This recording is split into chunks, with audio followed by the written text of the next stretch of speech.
আসসালামু আলাইকুম। সবাইকে স্বাগত জানাচ্ছি বিডি ভিউজে। আপনাদের সাথে আছি আমি সাবরিনা কাজী। প্রথমবারের মতো মাথাপিছু মোট দেশজ উৎপাদনে বা জিডিপিতে ভারতকে ছাড়িয়ে যাচ্ছে বাংলাদেশ। আন্তর্জাতিক মুদ্রা তহবিল IMF এর তথ্য প্রকাশ করার পর ভারতে তোলপাড় সৃষ্টি হয়েছে। দেশটির বিরোধী রাজনৈতিক দলগুলো প্রধানমন্ত্রী নরেন্দ্র মোদীর তীব্র সমালোচনা করে বলেছে, বিজেপির শাসনে ভারতের অর্থনীতির উন্নতি না হলেও ঘৃণা বিদেশের বিকাশ ঘটেছে। কিভাবে বাংলাদেশ ভারতকে পেছনে ফেলছে, আজ থাকবে সেই বিশ্লেষণ।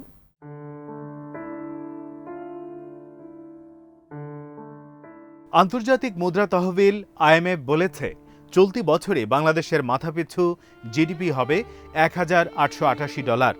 এ সময় ভারতের মাথাপিছু জিডিপি হবে $1,877। IMF এর ওয়ার্ল্ড ইকোনমিক আউটলুকে এই পূর্বাভাস দেয়া হয়েছে।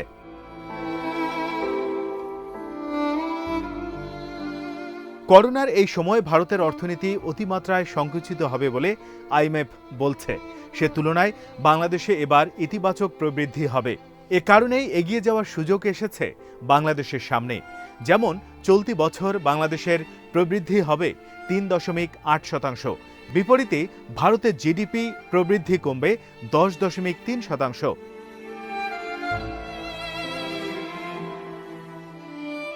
IMF এর এই পূর্বাভাস ঠিক থাকলে ভারত মাথাপিছু জিডিপির ক্ষেত্রে পাকিস্তান ও নেপালের চেয়ে সামান্য এগিয়ে থাকবে। সে হিসেবে বাংলাদেশ আসলে ভারত, পাকিস্তান ও নেপালের আগে চলে আসবে। অন্যদিকে বাংলাদেশের পাশাপাশি ভুটান, শ্রীলঙ্কা ও মালদ্বীপও ভারতের চেয়ে এগিয়ে থাকবে।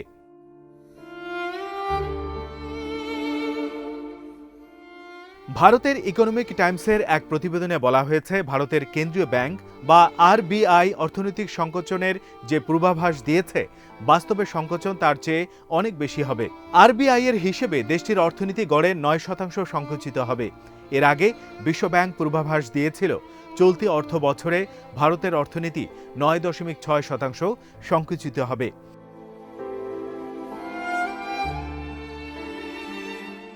ফলে IMF এর পূর্বাভাস অনুযায়ী প্রবৃদ্ধি 10.3% ঋণাত্মক হলে সংকোচনের দিক দিয়ে সারা বিশ্বে 3 নম্বরে চলে আসবে ভারত।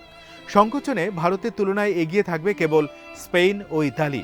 কোনো কোনো হিসেবে বলা হচ্ছে, ভারতে আবার 20 কোটি মানুষ দরিদ্র হয়ে যেতে পারে।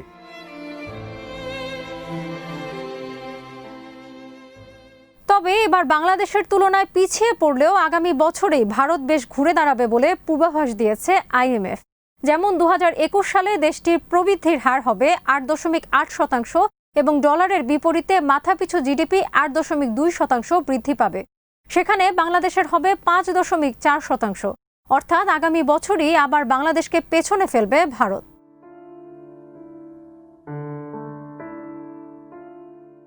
আন্তর্জাতিক মুদ্রা তহবিলের পূর্বাভাসে বলা হচ্ছে, আগামী বছর ভারতের মাথাপিছু জিডিপি $2030 উন্নীত হবে, যেখানে বাংলাদেশের $1,990 হওয়ার সম্ভাবনা রয়েছে।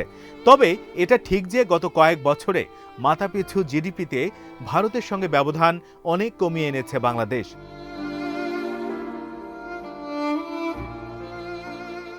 ভারতের অর্থনীতির এই বেহাল দশা নিয়ে নরেন্দ্র মোদীকে কটাক্ষ করেছেন কংগ্রেসের সাবেক সভাপতি রাহুল গান্ধী। এক টুইট বার্তায় রাহুল লিখেছেন, 6 বছর ধরে যে ঘৃণা মিশ্রিত সাংস্কৃতিক জাতীয়তাবাদের রাজনীতি চালাচ্ছে বিজেপি, তারই কৃতিত্ব এই ফলাফল। ভারতকে ছাপিয়ে যাচ্ছে বাংলাদেশ।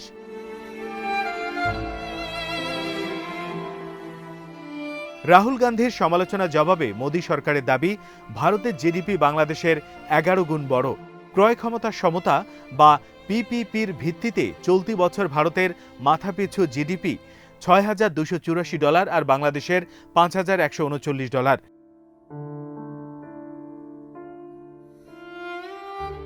পশ্চিমবঙ্গের তৃণমূল নেতা অভিষেক বন্দ্যোপাধ্যায় টুইট লিখেছেন, মাথাপিছু জিডিপি নিরিখে বাংলাদেশও ভারতকে টেক্কা দিচ্ছে। ভারতীয় অর্থনীতি ছদ্মরূপ ধারণ করেছে। নরেন্দ্র মোদীর 5 ট্রিলিয়ন ভারতীয় অর্থনীতির স্বপ্নে এই পূর্বাভাস পুনরুত্থান নয়, বিপুল পতনের।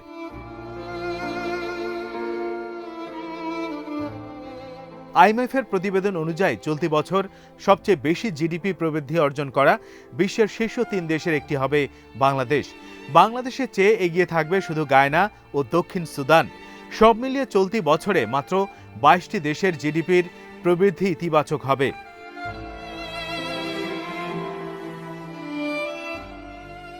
বিশ্লেষকরা বলছেন এবারই প্রথম মাথাপিছু জিডিপিতে ভারতকে ছাড়িয়ে যাওয়ার সুযোগ তৈরি হলেও বেশ কিছু সামাজিক সূচকে বাংলাদেশ প্রতিবেশী দেশটিকে ছাড়িয়ে গেছে আরও ৬ বছর আগে।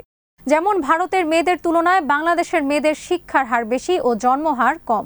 এছাড়া ভারতের তুলনায় বাংলাদেশের নবজাতকের ও ৫ বছরের নিচে শিশু মৃত্যু হারও কম।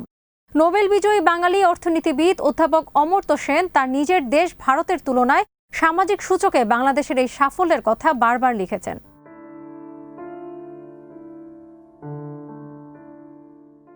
ভারতের অনেক বিশ্লেষক বলছেন দেশটির নাগরিকদের মাথাপিছু জিডিপি কমে যাওয়ার পেছনে দুটি কারণ রয়েছে। একটি হলো বড় নোট বাতিল করা, আরেকটি করোনা সংকট মোকাবেলায় ব্যবস্থাপনা দুর্বলতা।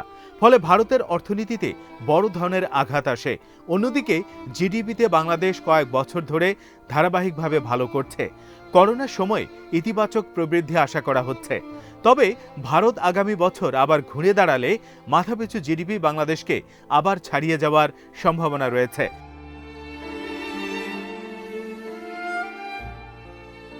পরিসংখ্যানে দেখা গেছে গত বছর বাংলাদেশ ৪,৫৭০ কোটি ডলারের পণ্য রপ্তানি করেছে।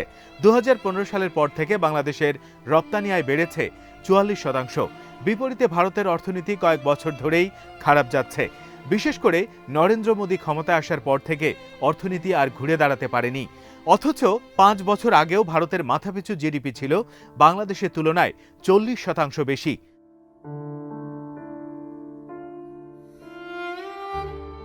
বাংলাদেশের জন্য এই পূর্বাভাস একটি উৎসাহব্যঞ্জক খবর।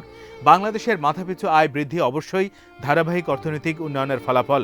বিশেষজ্ঞরা বলছেন পরিসংখ্যানের কতগুলো বিশেষ প্রেক্ষিত আছে এবং তার আলোকে কতিপয় বিষয় বিবেচনায় রাখতে হবে।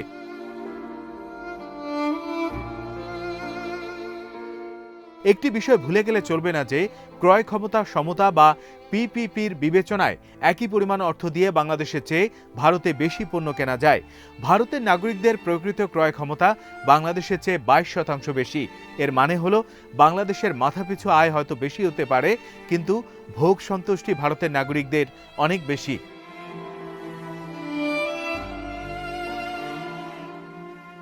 বহুজাতিক ব্যাংক স্ট্যান্ডার্ড চার্টার্ড গত বছর বলছে মাথাপিছু আয়ের হিসেবে আগামী ১ দশকে ভারতকে ছাড়িয়ে যাবে বাংলাদেশ। ব্যাংকটি বলেছে বাংলাদেশের মাথাপিছু ২০৩০ সালে এই বেড়ে দাঁড়াবে $৫,৭০০। এই একই সময়ে ভারতে মাথাপিছু আয় হবে $৫,৪০০। এইচএসবিসি বলেছে ২০৩০ সাল নাগাদ বাংলাদেশে হবে বিশ্বের ২৬তম বৃহত্তম অর্থনীতি।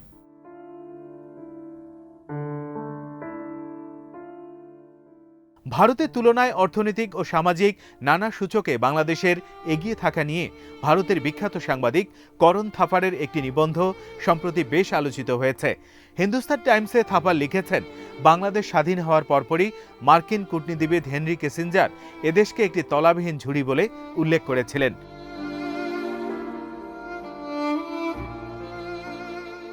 যুদ্ধ পরবর্তী ওই সময়ে অবশ্য বাংলাদেশের পরিস্থিতি এমনটাই ছিল। সে সময় টেলিভিশনের সংবাদে বাংলাদেশে বন্যা দুর্গত অঞ্চলের ছবিও ছিল নিত্য নৈমিত্তিক ঘটনা। তাই কিসিঞ্জারের সংজ্ঞা সে যাত্রায় টিকে যায়। আজকের বাংলাদেশ অবশ্য ভিন্ন এক দেশ।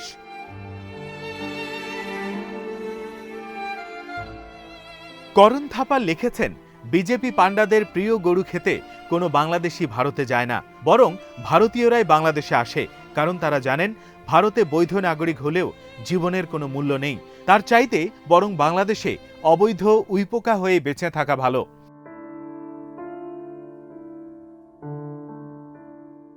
তবে ভারতের চেয়ে এগিয়ে রয়েছে বলে সুখের ঢেকুর তোলার সুযোগ নেই বাংলাদেশের। সাধারণ মানুষের জীবনমানের উন্নতির জন্য আরও বহুদূর এগিয়ে যেতে হবে। বাংলাদেশের মূল সম্পদ হচ্ছে তরুণ জনগোষ্ঠী, যার উপর ভর করে দেশ এগিয়ে যেতে পারে। এর সাথে যদি গণতান্ত্রিক ব্যবস্থা, প্রশাসনের জবাবদিহিতা, মানসম্মত শিক্ষা ও দুর্নীতি নিয়ন্ত্রণ করা যায়, তাহলে বাংলাদেশের বিস্ময়কর অগ্রগতি সম্ভব হবে।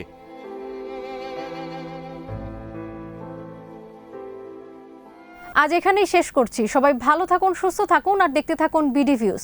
চ্যানেলটি ভালো লাগলে সাবস্ক্রাইব করুন। সংযুক্ত থাকুন আমাদের ফেসবুক পেজে। আমাদের ওয়েবসাইট bdviews.net ভিজিট করুন। আল্লাহ হাফেজ।